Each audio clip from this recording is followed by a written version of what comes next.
물은 한순간도 같은 모습으로 머물지 않습니다.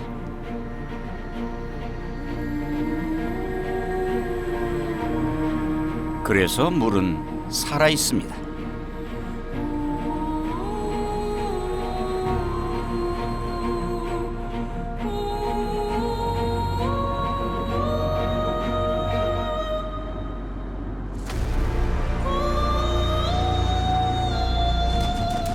만물을 살아 움직이게 하는 힘이자 생명입니다.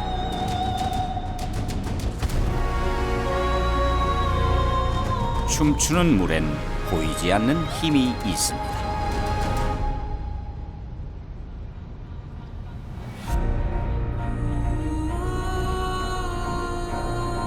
그 힘은 파괴이자 탄생입니다.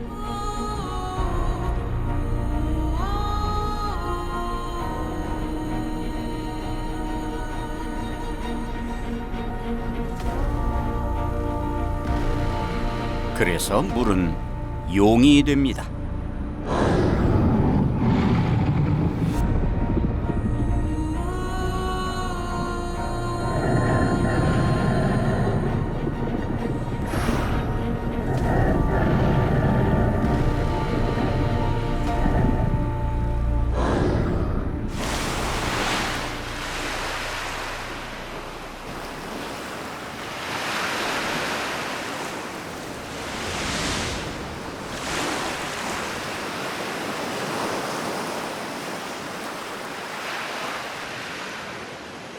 그 황금용이 다시 바다로 스며들었습니다.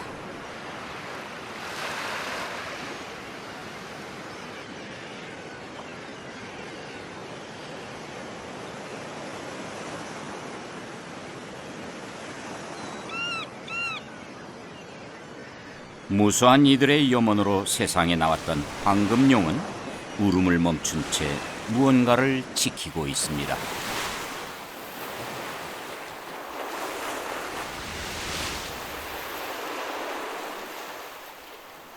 용의 힘을 믿는 사람들은 거대한 돌을 다듬고 쌓았습니다.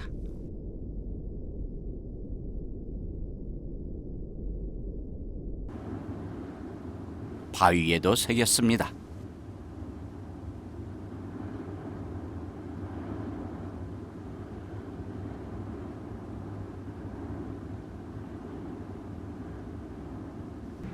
백제 양식인 이 탑은 신라 땅 한가운데 서 있습니다. 용으로 변한 물은 신라 것, 백제 것 차별 없이 끌어안았습니다.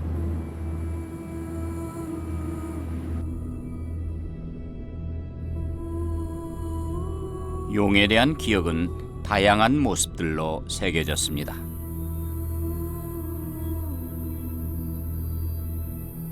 바위는 부서져 언젠가 흔적 없이 사라져도 살아있는 물이 그것을 기억할 것입니다.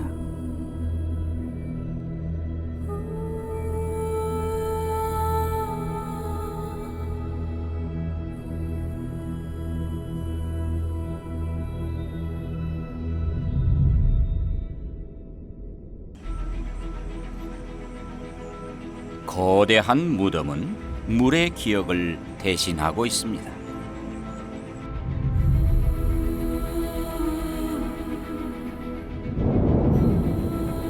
세월은 시간의 흐름일 뿐 용의 땅이라는 사실을 바꾸진 못합니다.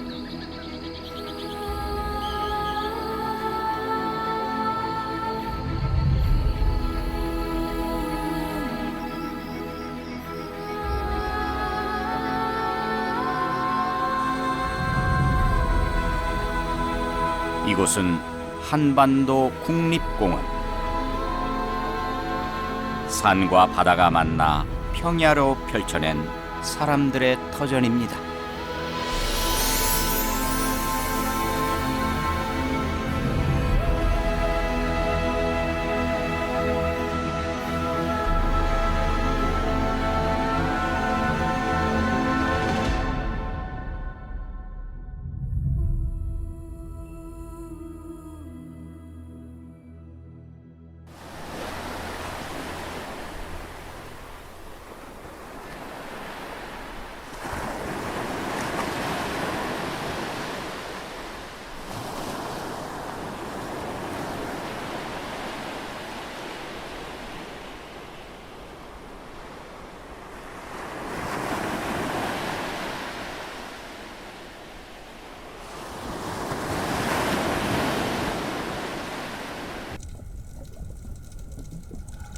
바다는 밤에도 늘 깨어 있습니다.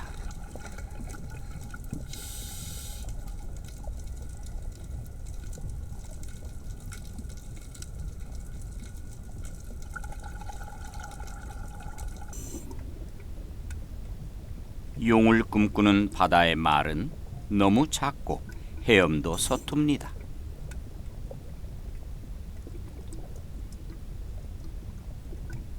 그래서 천적의 눈을 피할 수 있는 밤에 더 왕성합니다.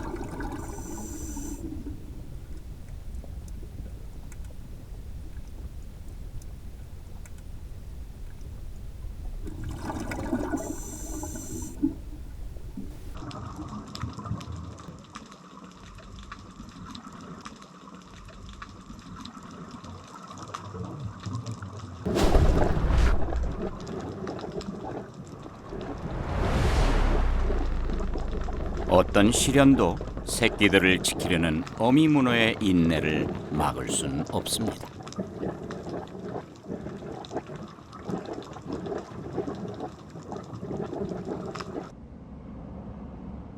한겨울, 오늘은 한반도 남쪽 뱃길의 관문인 거문도 주변 바다가 연구의 대상입니다.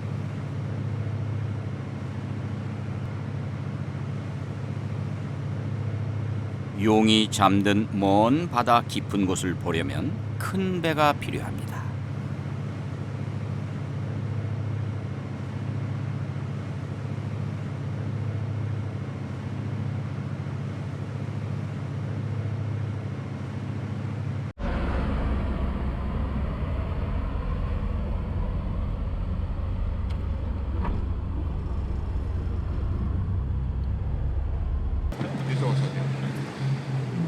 내려가서 20m 들어가서 산원 충격 먼저 조사를 하고 올라오면서 저속 측정을 하고 맨 마지막에 5m, 10m 이상 부분은 해조류까지 같이 하면서 올라오시죠. 네, 알겠습니다. 그럼 저는 중간중간 그 특이한 멸종 이종이나 기후변화 지표적 있으면 사진을 촬영하고 채집해가지고 그렇게 같이 올라오도록 하겠습니다. 알겠습니다.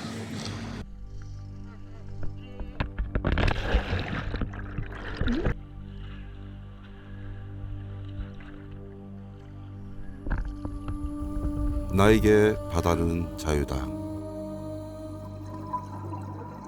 매번 긴장하면서도 이미 6,000번이나 뛰어들었다. 중력이 사라지는 만큼 몸은 자유로워진다.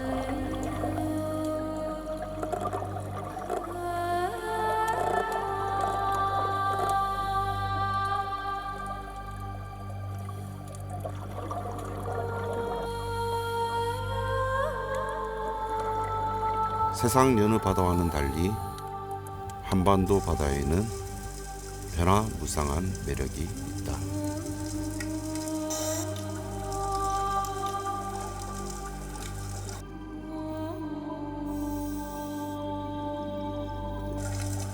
요즘은 천연세계 산호가 늘고 있다.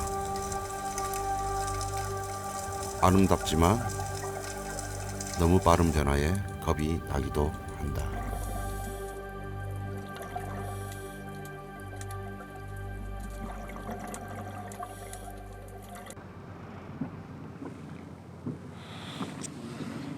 너무 빠른 변화가 주는 영향을 밝히는 것 또한 이들의 몫입니다.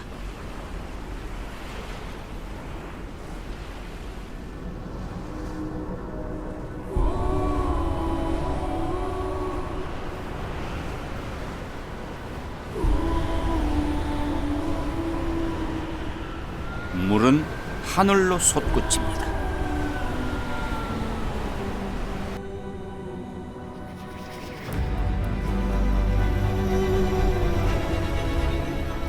물은 바다에 있지만 늘 산을 찾습니다. 물은 보이지 않는 용이 되고 필요한 곳에 스며듭니다.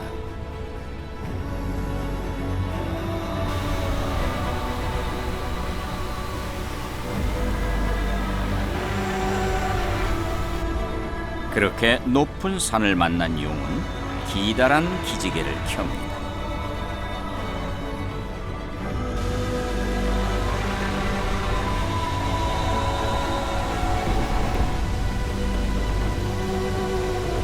폭포는 용이 지나간 흔적이자 기억입니다.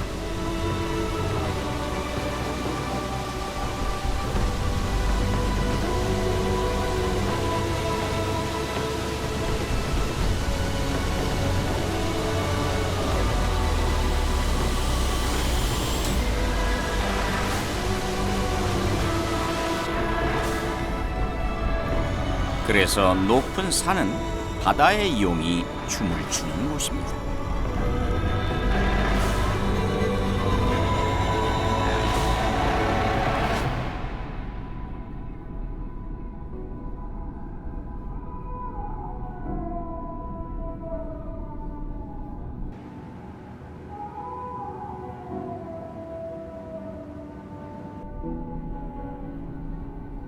사람들은 물의 춤을 보기 위해 바다를 떠나 산을 오릅니다.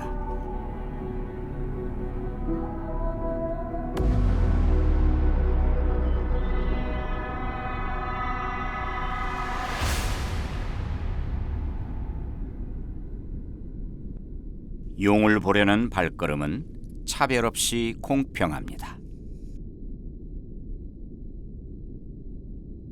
오로지 두 발로 한 걸음씩 땀을 흘려야만 합니다.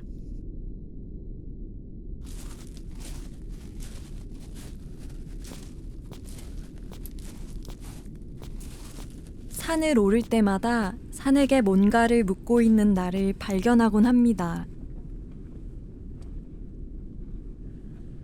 그럴 때면 산은 너무나 간명하게 답을 던져줍니다. 안개가 걷히면 가려졌던 것들이 드러나듯이 산을 오르면 갈등이 단순해지는 것을 느낍니다. 탈 수 있을 것 같아. 산을 오르는 고통 뒤에는 분명히 뭔가가 있어요. 전 그것이 행복이라고 생각해요. 그래서 산에 늘 감사해요. 모든 것에도 감사하다는 말이 입 밖으로 자꾸 나와요. 감사는 땀을 흘릴 때만 깨칠 수 있는 자연의 언어입니다. 한때 사람들은 도시의 무서운 속도 경쟁에서 겪은 트라우마를 산으로 가져와 산을 학대했습니다. 이후 많은 이들의 수고로움으로 산은 살아나고 있습니다. 이 길은 사람을 위한 길이자 길밖 야생을 위한 길이기도 합니다.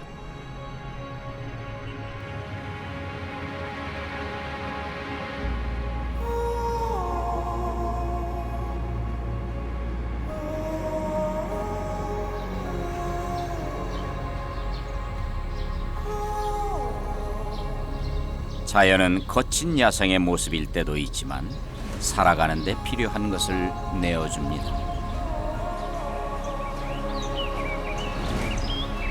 그래서 자연은 배움입니다. 배움은 우리가 원래 자연임을 알아가는 공부입니다.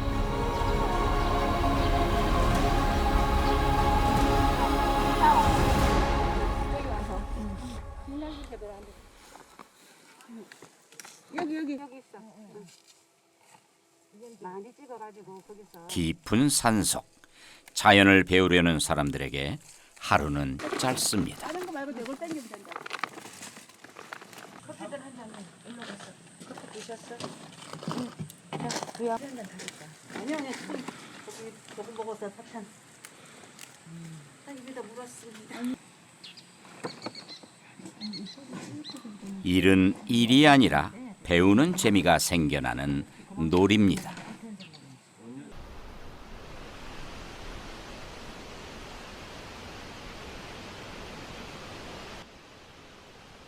우리의 스승은 어디에 있느냐?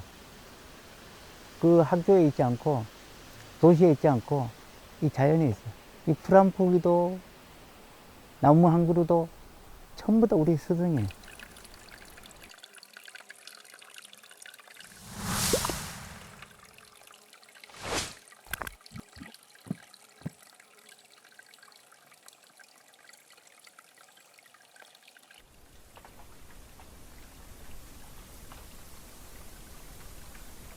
눈에 보이지 않아도 물은 만물에 스며 있습니다.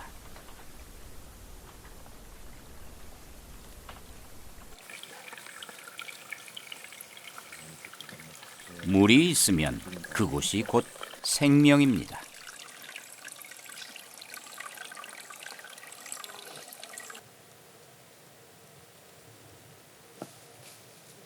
동물들이 살아가는 데 있어서 제일 중요한 게 이제 먹는 물일 거라고 생각이 들거든요. 습지는 거의 1년 내내 물이 계속적으로 나오는 곳이다 보니까 아무래도 식수 공급이 원활하고 또 축축한 땅이니까 뭐 곤충들이나 이런 것들이 있어서 먹이원도 되기 때문이라고 좀 생각이 듭니다.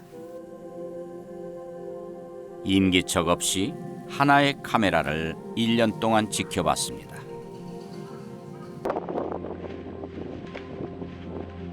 야생은 추운 겨울에도 이곳에서 먹이를 찾습니다.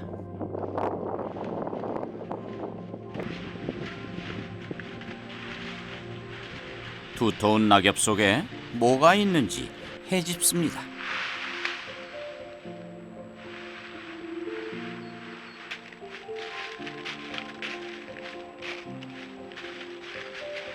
이곳이 야생 동물들의 사계절 곡간이자 휴식처입니다.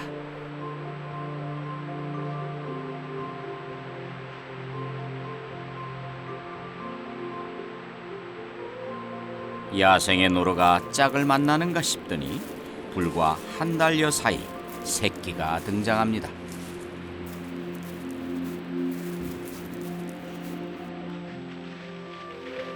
멧돼지도 가족이 됐습니다.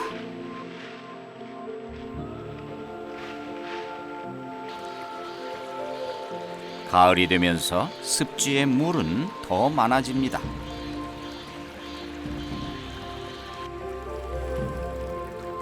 잔뜩 살이 올랐습니다.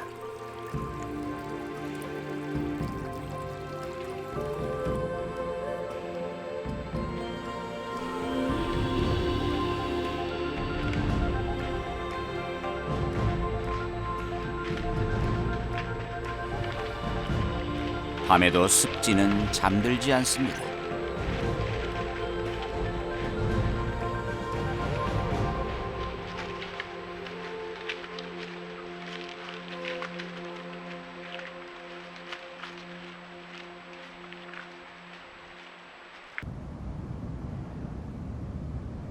산이 숲을 이루고 그 숲이 지켜질 때 그 속에서 야생은 번성하는 자유를 얻습니다.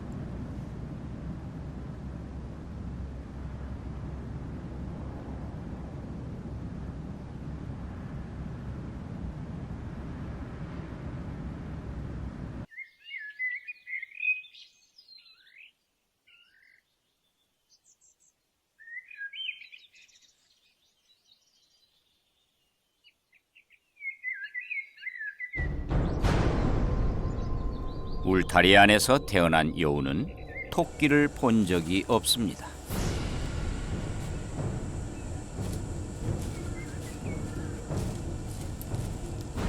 천적의 역할을 잊었습니다.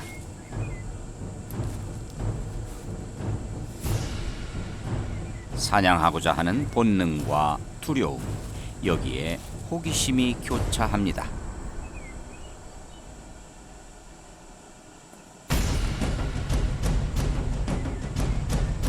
그러다 본능이 살아납니다.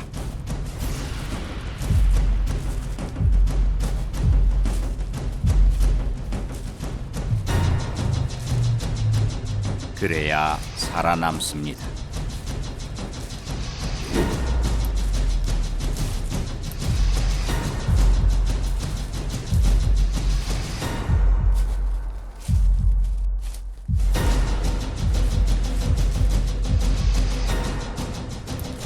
그래서 본능은 생존입니다.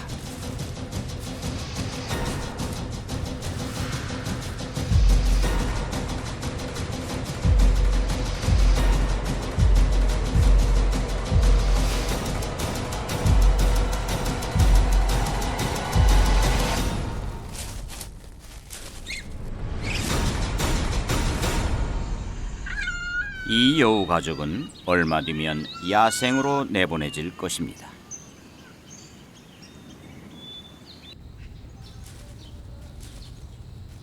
하지만 그 전에 이곳에선 할 일이 많습니다.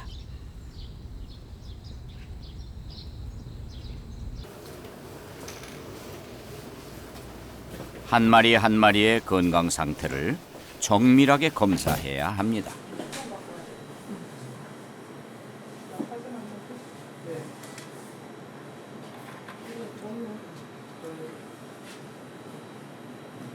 (10년이) 넘도록 복원 프로젝트가 진행되면서 여우에 대해 몰랐던 사실들이 드러나고 있습니다. 초음파 검사를 하고 있는 겁니다. 본능을 넘어선 어린 여우들에 대한 헌신이 그것입니다. 나이 많은 수컷들이 자기 새끼가 아닌데도 양육을 엄청 헌신적으로 돕는 행동들이 좀 보이더라고요. 근데 이게 제가 어떤 자료를 찾아봐도 이런 내용은 보이지 않았던 부분이어가지고 그게 좀 이 시설 안에서의 국한된 행동인지 야생에서도 그렇게 하는지는. 올가미에 다리가 잘려나가도 새끼를 돌보는 일을 마다하지 않습니다. 야생이 생존을 넘어 공생을 말하고 있음을 여우는 보여주고 있습니다.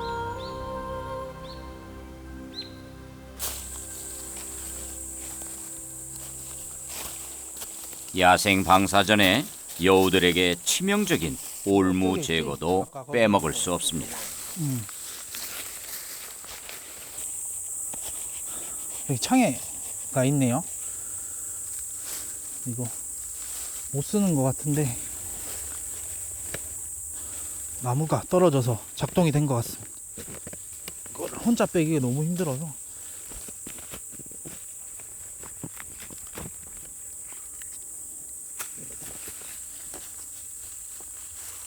방치하면 이 철사 한 조각이 여우 한 마리의 목숨을 앗아갈 수 있습니다.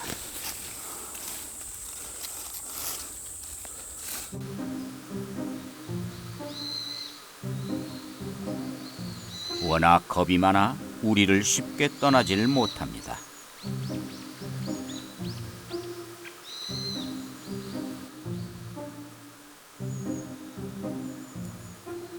그러다 새로운 공간에 대한 호기심으로 야생으로 발걸음을 내딛습니다.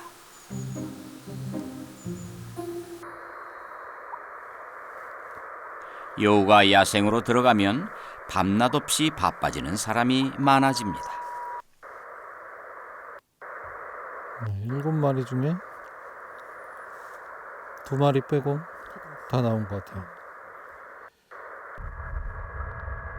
어디로 갔는지, 제대로 가고 있는지를 일일이 추적해야 합니다. 민가나 도로에서 사고를 당할 수 있기 때문입니다.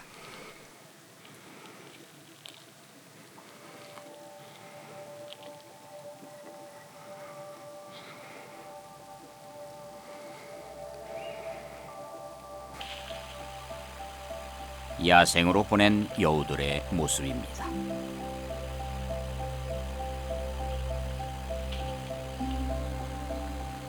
땅을 파서 집을 만들고 스스로 다양한 먹이도 잡아냅니다.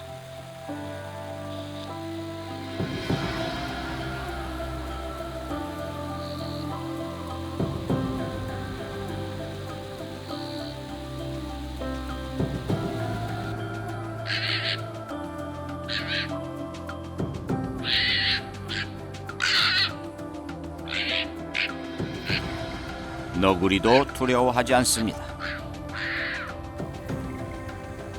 그렇게 우리 곁에서 조용히 사라져갔던 놈들이 다시 우리 곁으로 조용히 돌아오고 있습니다. 단기적으로는 소백산 권역에 100개체를 복원하는 게 목표지만 최종적으로는 한반도의 백두대간을 따라서 여우 개체가 분산해서 자연스럽게 번식하면서 생활할 수 있는 것이 저희 목표라고 할 수 있습니다.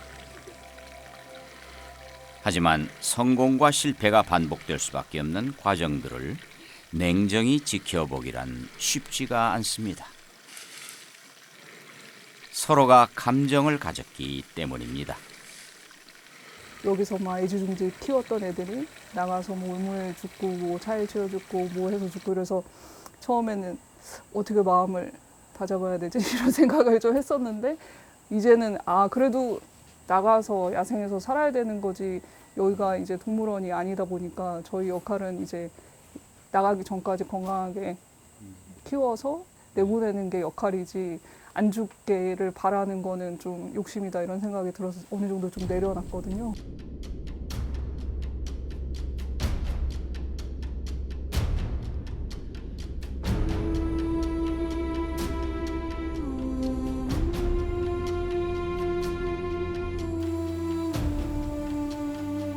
용의 땅에선 간간히 사람을 통해 세상에 특별한 메시지가 전해집니다.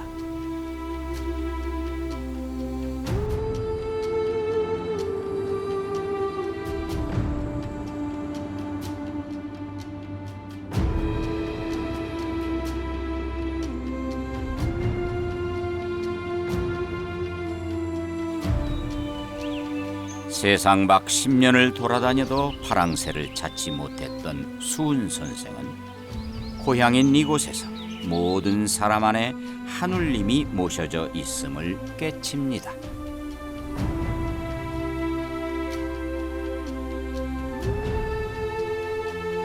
나아가 모든 존재 자체가 하눌림임을 알았습니다.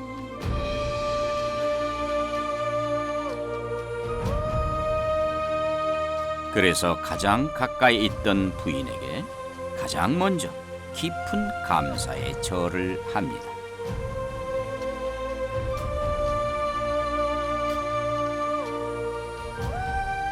엄격한 그런 제도 하에서도 부인한테 절을 하고 이렇게 해서 이제 입도를 시키고 그다음에 이제 가족들을 입도시키면서 노비를 해방하는 거죠.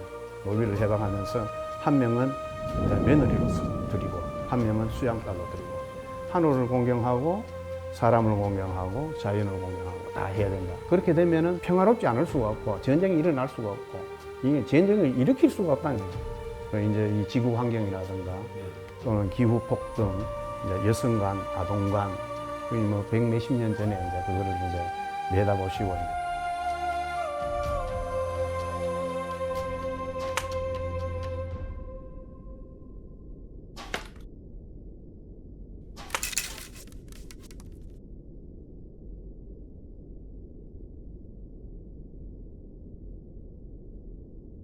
팔을 내가 시위를 당겨서 쏠 때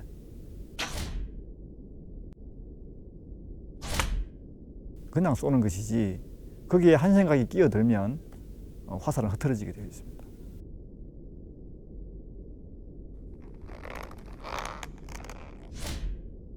행위 그 자체가 결국은 선이기 때문에 거기에 어떤 생각이 끼어들 틈이 없는 것이죠.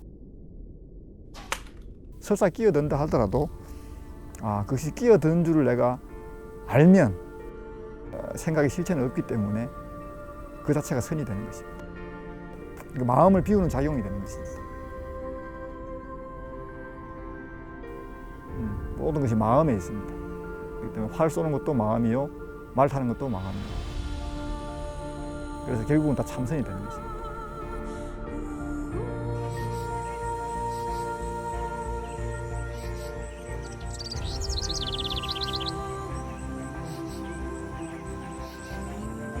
소란스러운 생각의 잡음이 멈춘 자리가 바로 용의 땅이자 하눌림 자리입니다.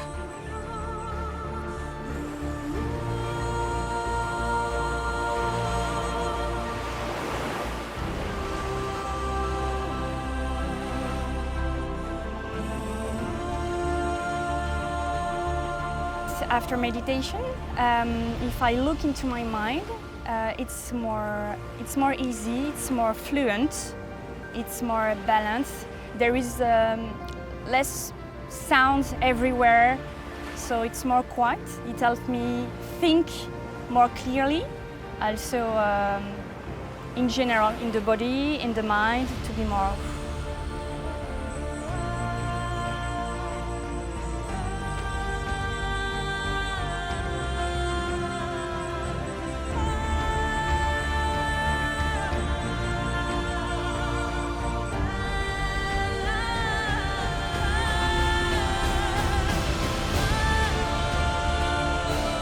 검은 하늘은 원래 맑고 푸릅니다.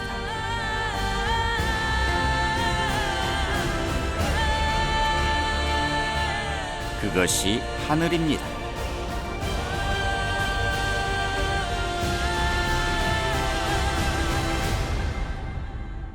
맑게 보이지 않더라도 먼지가 구름이 하늘을 잠시 가렸다는 것을 알기만 하면 됩니다.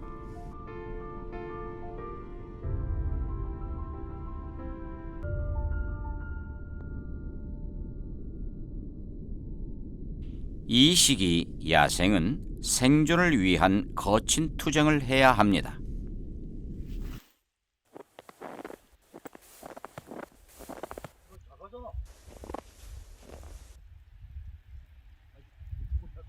너무 깊은 눈을 헤치고 갈 수 없으면 굶주립니다.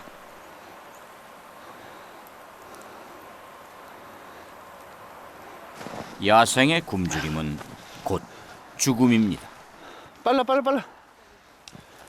그래서 그냥 지켜볼 수가 없습니다. 조심해, 그 절벽일 수도 있어. 하나, 둘, 자, 안 돼. 뿔체 앞에 잡고 있어. 기운이 빠지고. 들어가세요. 들어가서 올라가. 고개 야 너무 춥어. 좀 더 밀어, 기운아. 더. 앞에까지 그래. 하나, 둘. 됐어. 자동으로 들어갔어, 기운들아. 오케이. 옳지. 아이고, 잘하네. 그렇게 구조해낸 사냥들은 이곳에서 정밀한 치료를 받습니다.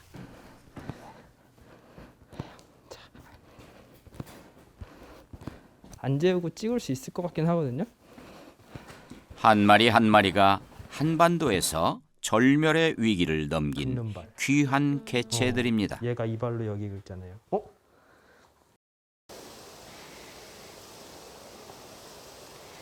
이 사냥은 사람으로 치면 100세를 한참이나 넘겼습니다.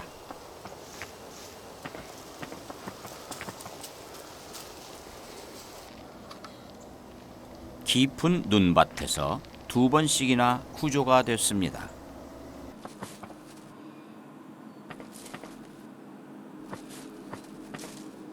카메라를 향해 성큼 걸어오는 모습에서 사람에 대한 두려운 기색은 보이지 않습니다.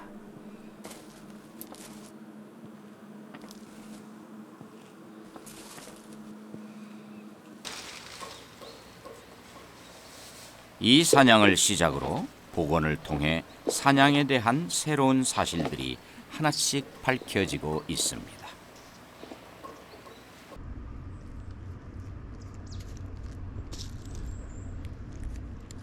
오랜 세월 한반도에서만 진화를 거듭해온 터라 살아있는 한반도 야생은 생존의 필수 조건입니다.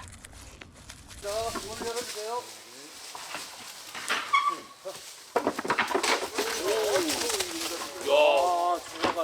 야, 너 올라가 봐.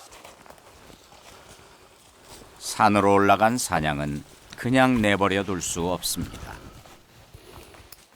쫓아가야 합니다.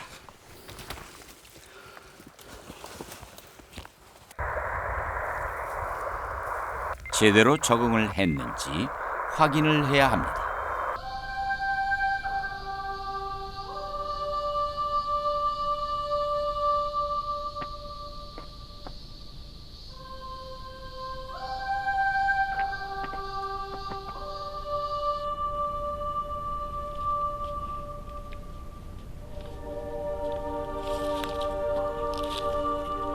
그렇게 복원이 시작된 사냥들이 국립공원 백두대간을 축으로 번식을 거듭하면서 한반도 남쪽으로 영역을 넓혀가고 있습니다.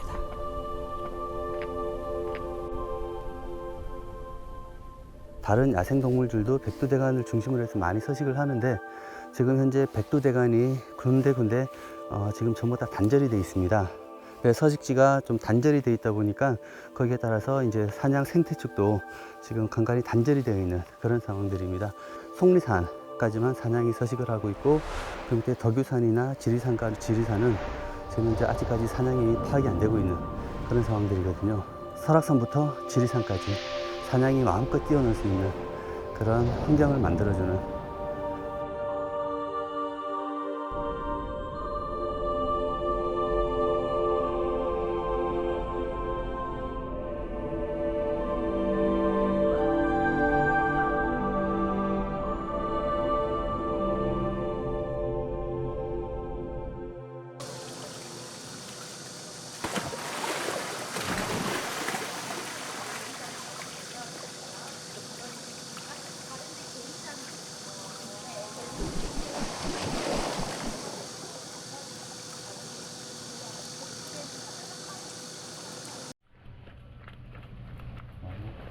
곰이 가장 좋아하는 음식은 꿀입니다. 하지만 이곳에서 꿀맛을 보려면 곰도 뭔가를 내놓아야 합니다.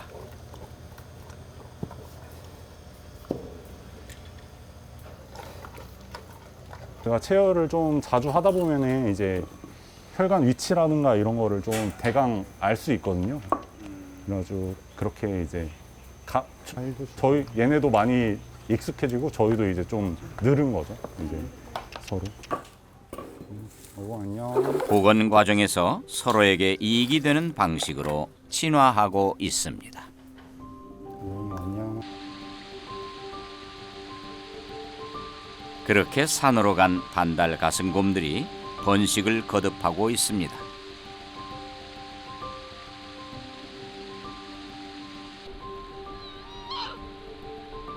가장 먼저 복원해 야생으로 보낸 어미는 이제 증조 할머니가 됐습니다.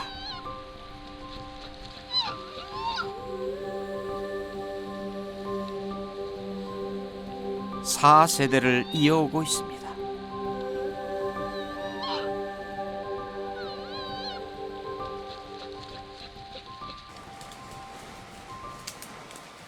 야생에서 태어난 개체들은 한 마리 한 마리를 일일이 찾아내서 그 혈통을 분석합니다.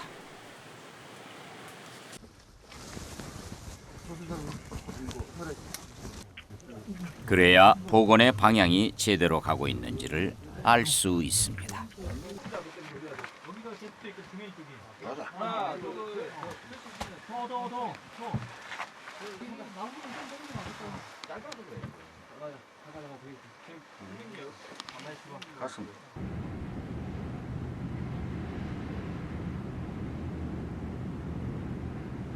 그래서 복원의 무대인 지리산 전체가 이들에게는 일터입니다. 입이 둘 다 감도 하나 정도로 나오는데 자식을 대하는 부모 입장으로 자식들이 잘 성장해서 독립할 수 있게끔 반달가슴곰이 야생에서 이제 잘 적응해서 이제 번식하고 잘 살아가기를 바라는 마음으로 저희도 이 일을 하고 있는 거죠.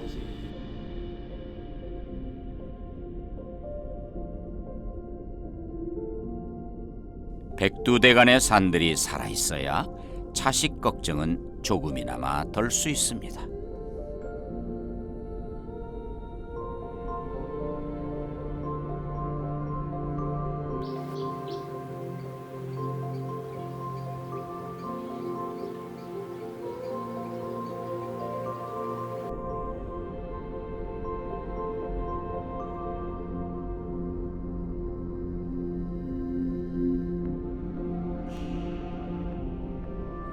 용이 된 물은 지는 해를 아쉬워하지 않습니다.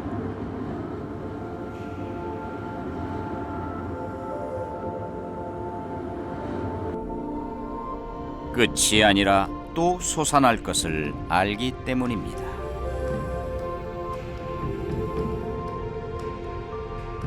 구름이 가린다고 해를 부정할 수 없습니다. 파도가 인다고 바다가 사라지지 않습니다.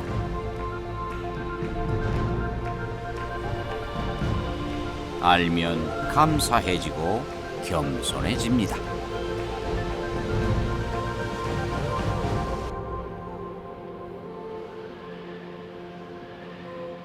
절벽은 벼랑 끝 생명들을 밀쳐내지 않고 품습니다.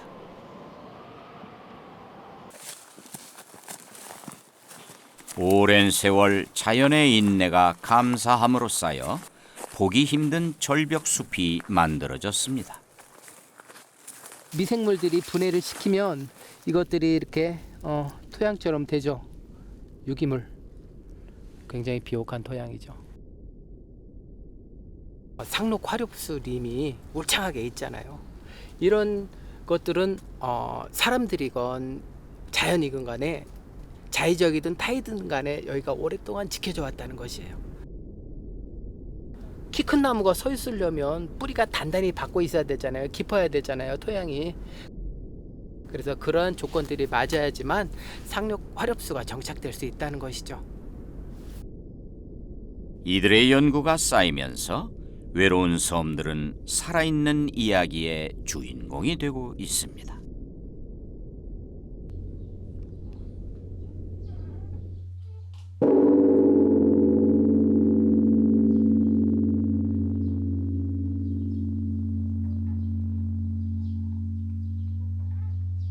동해의 용을 꿈꾸기 전 문무대왕은 부석사를 세웁니다.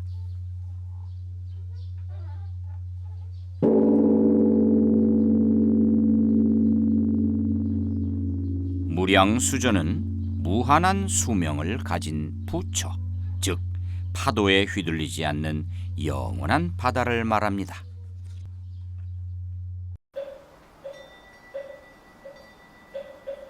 오랜 세월 이곳엔 감사와 겸손이 모였습니다. 흔한 흙으로 빚은 불상이 그래서 가장 빛이 납니다.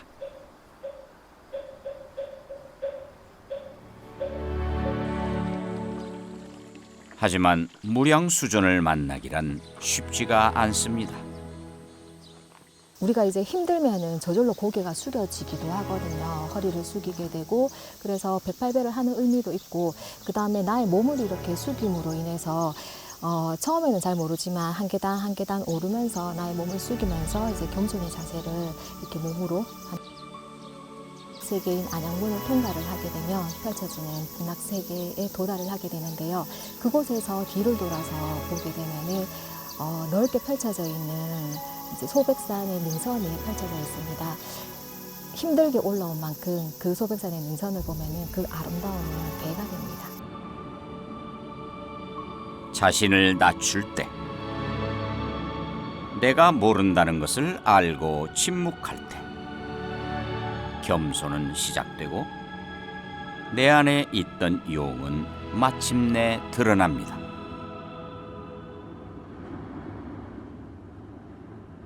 그렇게 해설을 통해 삶은 가벼워지고 이야기는 한층 깊어집니다. 이야기의 힘은 연금술이 됩니다.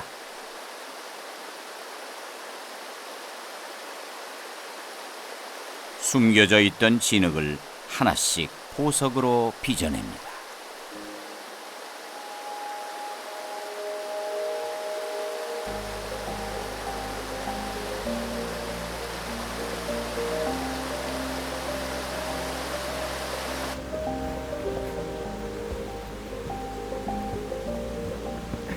일단은 보호가 된 구역이기 때문에 훼손이 전혀 되어 있지 않는 부분들이 있어서 이끼나 이런 것도 굉장히 예쁘고, 칠선폭포, 대륙폭포, 뭐 삼층폭포, 마폭, 그래서 칠선계곡까지 이제 올라가는 건 굉장히 힘들기는 하지만 정말 그 어떤 밀림에 와 있는 그런 느낌이에요.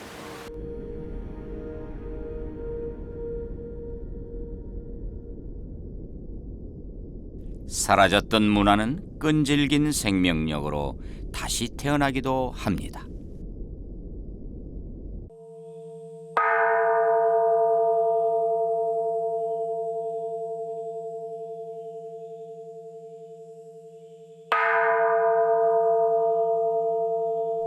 인도에서 먼 길을 돌아 한반도로 온 불교가 민간에 뿌리 내리기 위해서는 공동의 축제가 필요했습니다.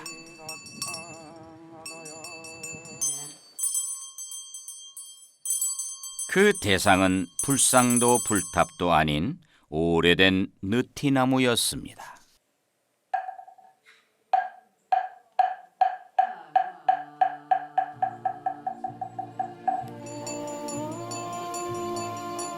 마을 어르신들 얘기를 들어보고 또 스님들 말씀을 들어보시면 아주 오래전부터 전통적으로 사찰에서 당산제를 계속 지내왔었습니다. 귀중한 문화 자원이 될 것 같아서 스님들한테 건의를 해서 다시 원형 회복을 하자, 그런 건의를 해서 다시 지금 스님들과 같이 1910년도 이후부터 스님들과 마을 주민들과 같이 공동으로 지금은 당산제를 지내오고 있습니다. 늘 변하는 만물은 이렇게 이야기로 남아 문화가 되고 역사가 됩니다. 그래서 삶은 끊이지 않는 이야기입니다.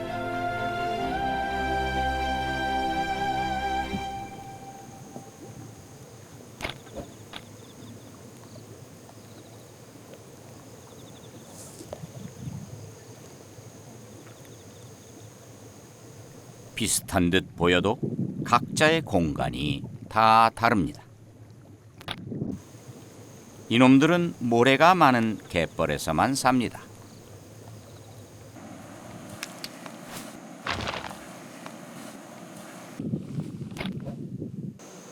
이 작은 놈들의 수를 일일이 헤아리는 일 또한 빠뜨릴 수 없습니다.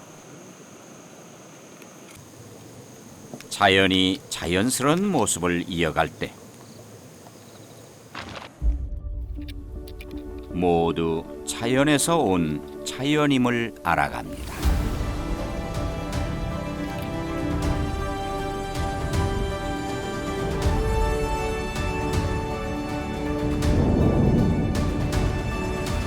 늘 깨어있는 황금용은 늘 침묵으로 말합니다.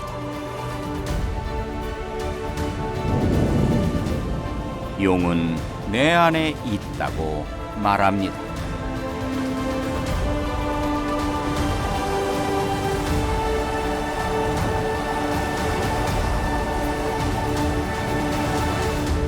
바다와 산과 평야가 어우러진 이곳은 한반도 국립공원.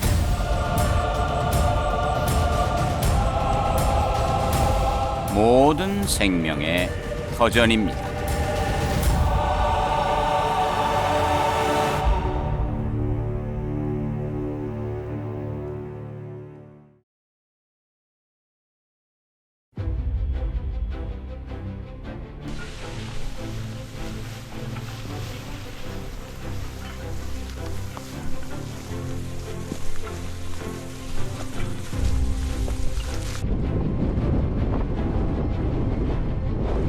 산을 오른다는 것은 어둠에 익숙해지는 일이기도 합니다.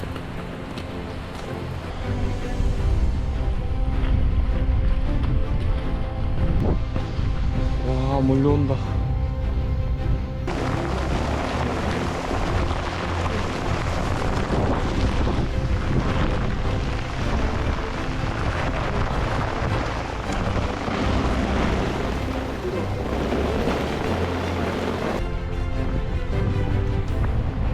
산에서 포구는 일상다반사입니다.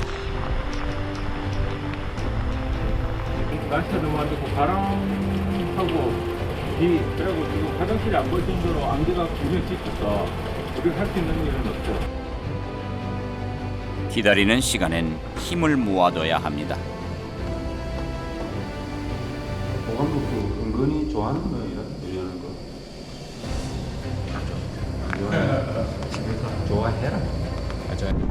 기다려야 합니다. 그러면 자연은 뭔가를 분명히 보여줍니다.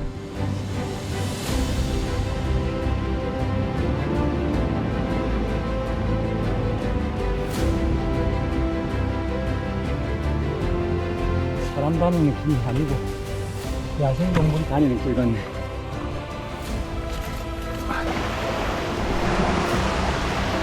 폭포를 온전히 만나려면 힘든 수고가 필요합니다.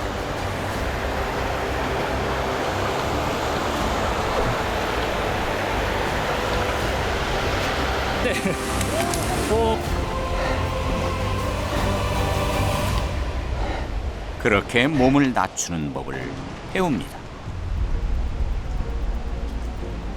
발로 올 때 아니면 한 번씩 딱 챙겨봐. 아찔한 절벽을 지날 수 있어야만 아찔한 폭포를 만날 수 있습니다. 그렇게 만난 토왕성 폭포입니다.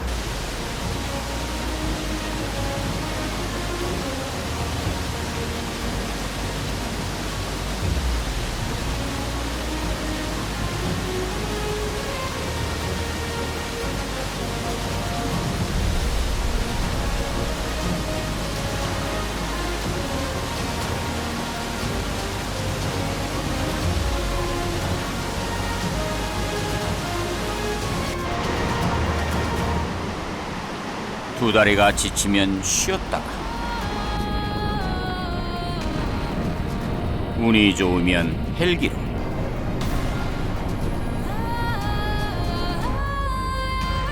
선박으로 1년 동안 17곳의 국립공원을 찾아다녔습니다. 3만 킬로미터가 넘는 거리, 지구를 한 바퀴 돌았습니다. 도중에 만난 험한 날씨는 변덕스런 사람 마음처럼 곧 지나감을 알게 되었습니다. 물러날 때를 배웠습니다. 요금하고 요거 철사 드럼으로 해야지 카메라를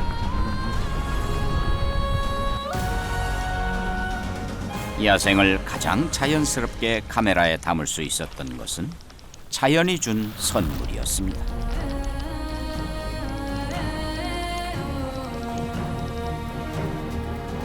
허리를 숙이고 겸손해져야 했습니다. 내가 여우가 돼야 했습니다. 두려움 없이 카메라 앞으로 다가옵니다. 한 번도 없었던 모습입니다. 여우가, 작은 산새가, 사냥이 선물처럼 그렇게 다가왔습니다.